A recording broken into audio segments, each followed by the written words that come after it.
এবার ট্রাম্প ও জেলেনস্কির বাকবিতণ্ডাকে কেন্দ্র করে বিস্ফোরক মন্তব্য করলেন ট্রাম্পের দেশেরই সাবেক মার্কিন গোয়েন্দা কর্মকর্তা স্কট রিটার। তার দাবি এটি পরিকল্পিত ঘটনা, এটি ছিল সাজানো। কিন্তু কি কারণ রয়েছে এমন বিশ্ব তোলপাড় করা ঘটনা ঘটানোর পেছনে? নাকি বিশ্বজুড়ে ঘটতে চলেছে বড় কোনো ঘটনা?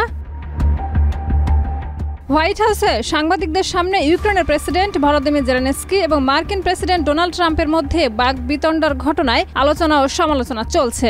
1 মার্চ রুশ সংবাদ মাধ্যম আরটিকে দেওয়া এক সাক্ষাৎকারে রিটার বলেন, ট্রাম্পের সাথে বাকবিতণ্ডা করে জেলেনস্কি তার সম্মান ক্ষুণ্ণ করেছেন এবং তিনি দাবি করেছেন যে এই ঘটনার উদ্দেশ্য ছিল জেলেনস্কিকে ক্ষমতাচ্যুত করার কৌশল হিসেবে।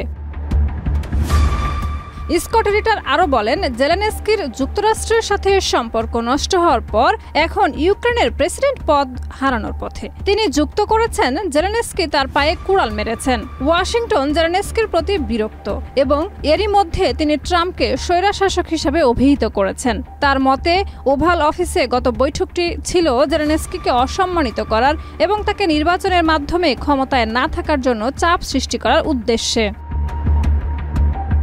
রিটার মনে করেন, এই ঘটনার পর ট্রাম্প ও জেলেনস্কির মধ্যে সম্পর্ক খারাপ হয়েছে।